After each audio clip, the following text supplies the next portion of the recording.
Let's go ahead and move to the immediate reaction from CNBC, which was like, holy hell, this was worse than any of us could have possibly imagined. Let's go ahead and take a listen to what they had to say. Market reaction after hours, I've never seen anything like it.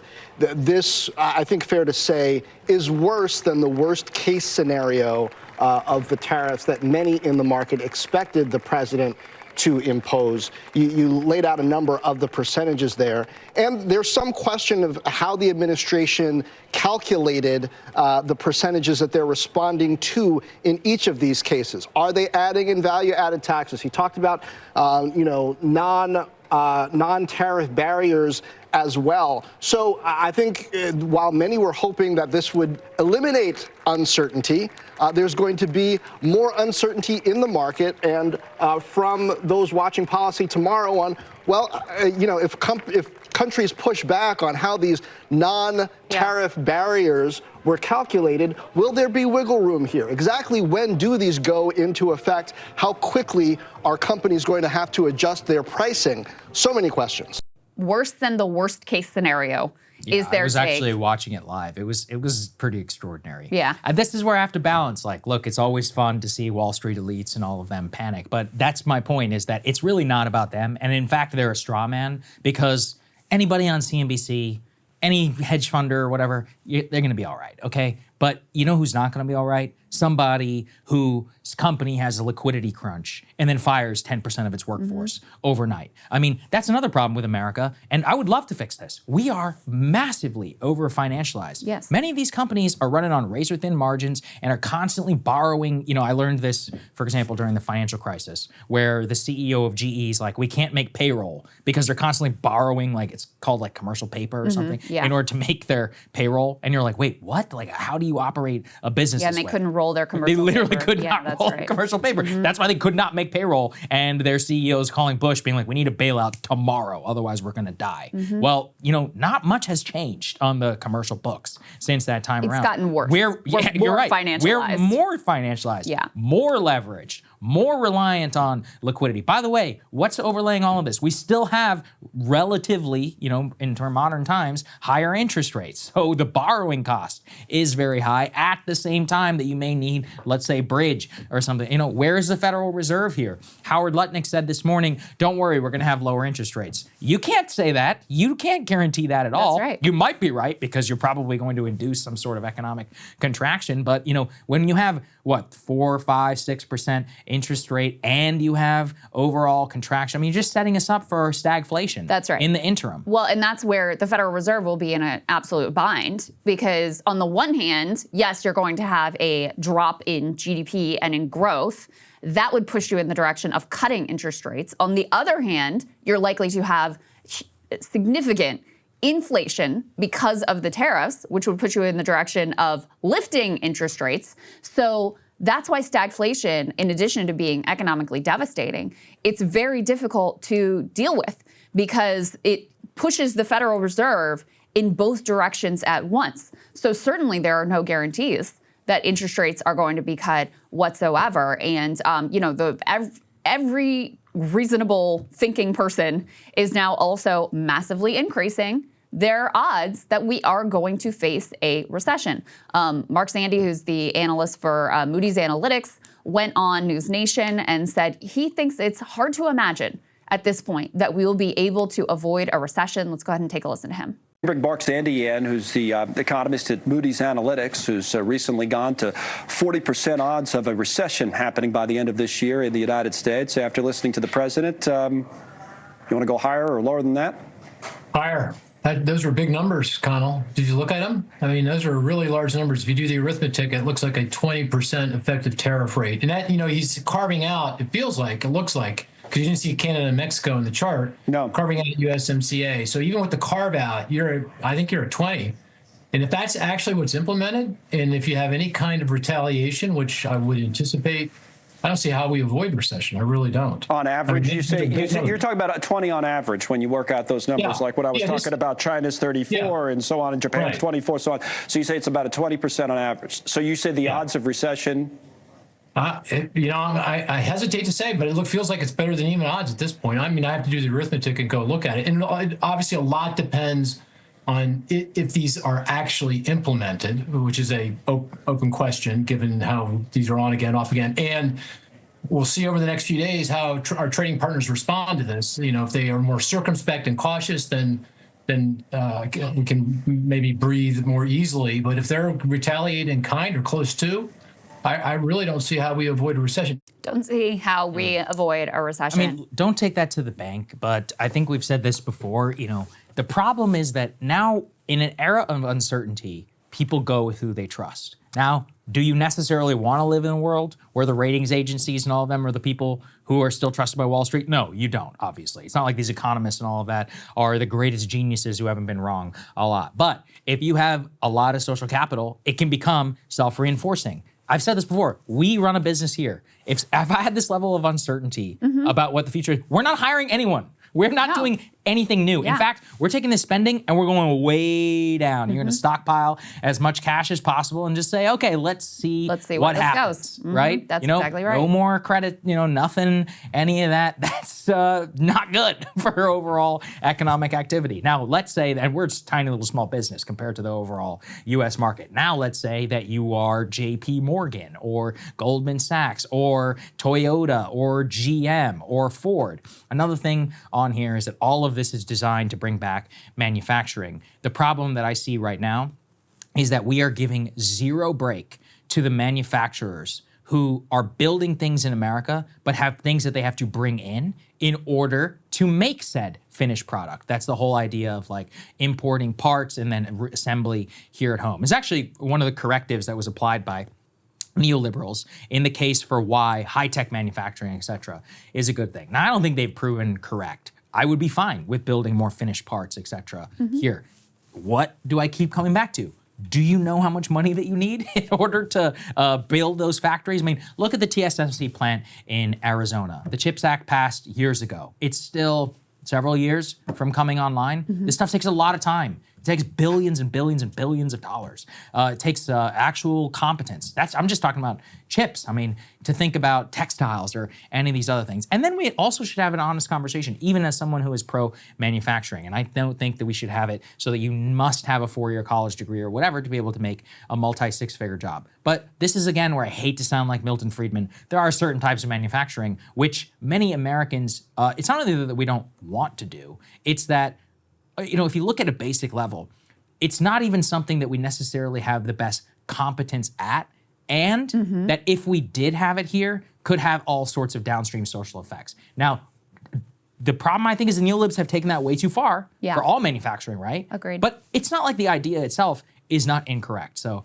man, I feel like a very difficult position here because I genuinely feel like I'm talking like Milton Friedman, and I don't want to. These people have been wrong. And that's part of what is so devastating here is that they are ruining tariffs in terms of a policy. Like the next time anyone floats like, hey, let's do tariffs and industrial, the public is going to be like, hell no. The last time this happened, we had a massive recession. We all got poorer. I couldn't afford anything. Like, no, we're not doing that again. And so for people who do think that, there are certain key industries that it would be important to protect and to build up here in America. I mean, this was a big learning from COVID. I think that many people who had been more skeptical of tariffs also took in at that time is how fragile the nation's economy was because so many key supply lines had moved overseas, how we were unable to protect ourselves even with basic like PPE because that was also all abroad.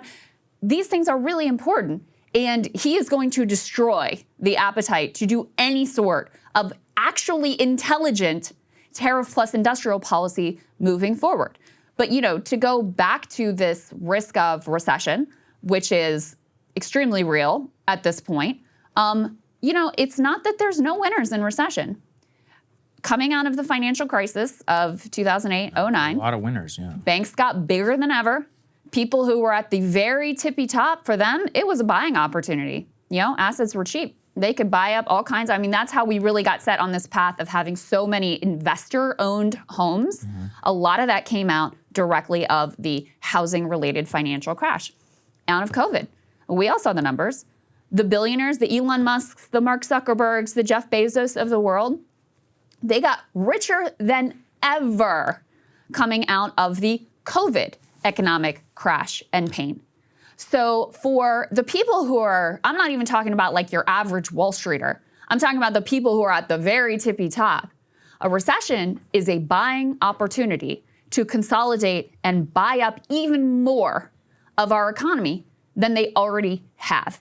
And I think that's also important to keep in mind when you're looking at this and going like, Jesus Christ, don't you know that you're causing a recession?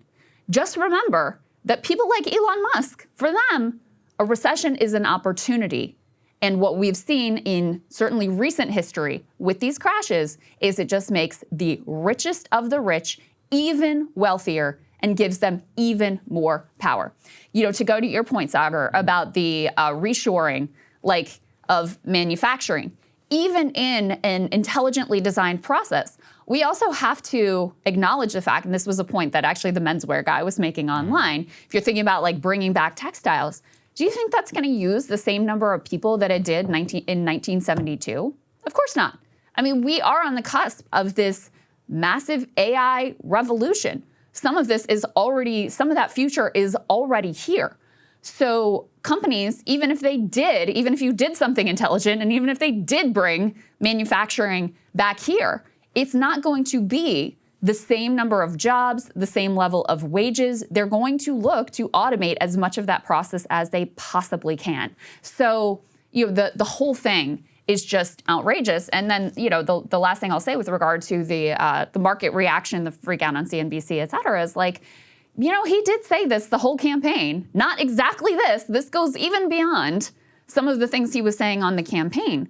But I do think that because he's all over the place and because some of the things he said before his first term he never followed through with, et cetera, I think there was a tendency to hear from Trump what they wanted to hear versus actually listening to what he was truly saying. And this is a note that, of course, Jeff Stein has been sounding consistently.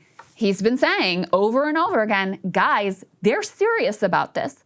This is not just some negotiating tactic, you know, that's going to fade out over time. He thinks that he didn't do enough on tariffs in the first term and that people who were there were holding him back. And this time, he doesn't give a shit and he is going to go big. And again, think of how it benefits Trump himself and how much he will enjoy being able to dole out favors or issue punishments using the tariff policy as a weapon so that he can compel whatever sort of behavior he wants to compel. Because industry is, you know, a lot of industry has sort of become pro-Trump.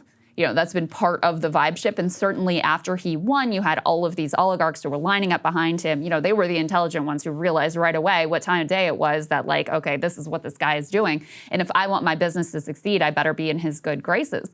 But industry can be another power center. And he does not want the possibility of having any rival power center. So I think that is really the core to understanding what otherwise is just madness on its face. Yeah, right. And coming back just finally, I think in terms of reaction and for all of this is just a general theory of like how this can all play out in the future. I just think that I think with returning to that idea, let's say even with the 10% tariff, you could even argue for a 10% tariff. And the balance behind it would be this, is that would prevent any sort of gaming of transshipping, et cetera. Yeah. And 10%, while high, don't get me wrong, would also be more manageable.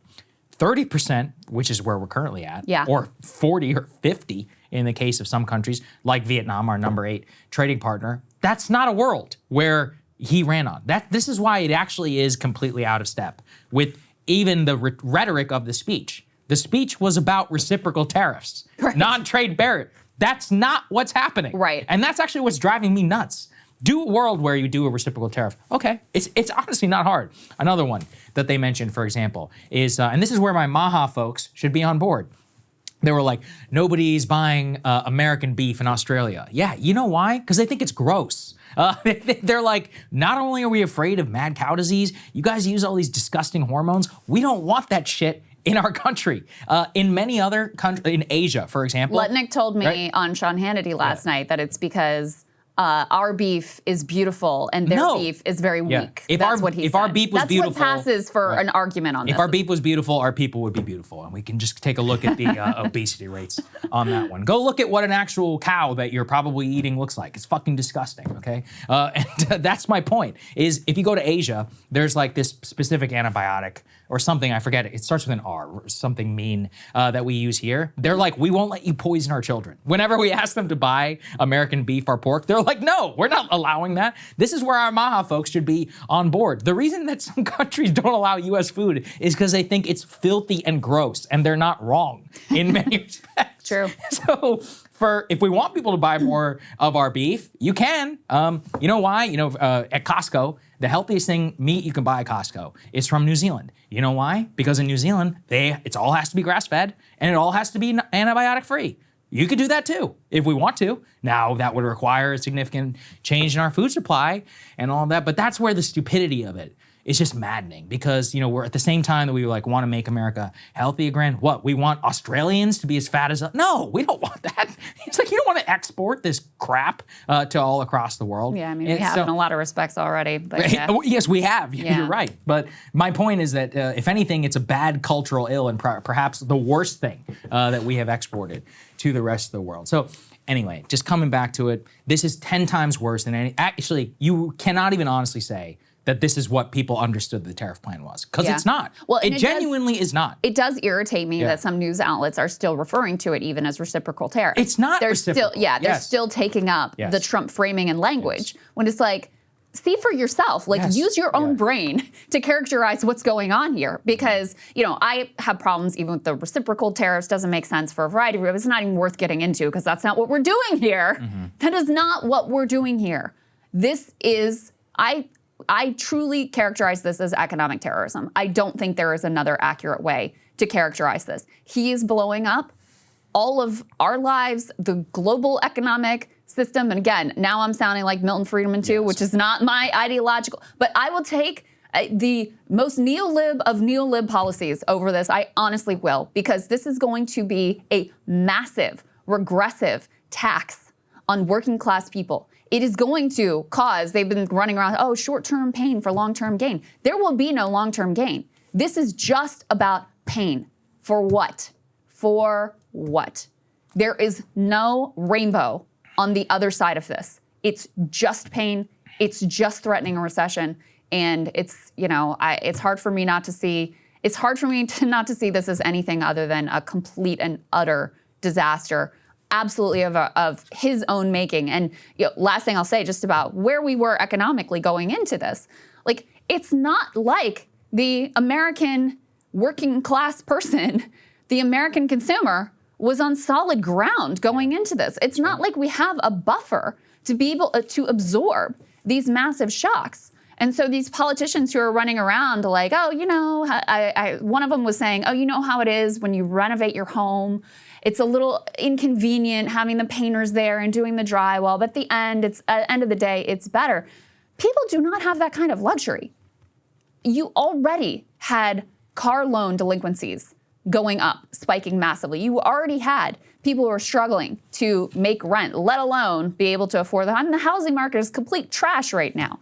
You already had people who are saying, the prices are too high. I cannot afford to make ends meet at the end of the month. That is what Trump ran on. The number one reason people said they voted for him was inflation. And now he's out here saying, just take the pain. Yeah, prices are going to go up. I couldn't care less if prices go up. I don't know what you even say at this point. Hey, if you like that video, hit the like button or leave a comment below. It really helps get the show to more people. And if you'd like to get the full show ad-free and in your inbox every morning, you can sign up at breakingpoints.com. That's right. Get the full show, help support the future of independent media at breakingpoints.com.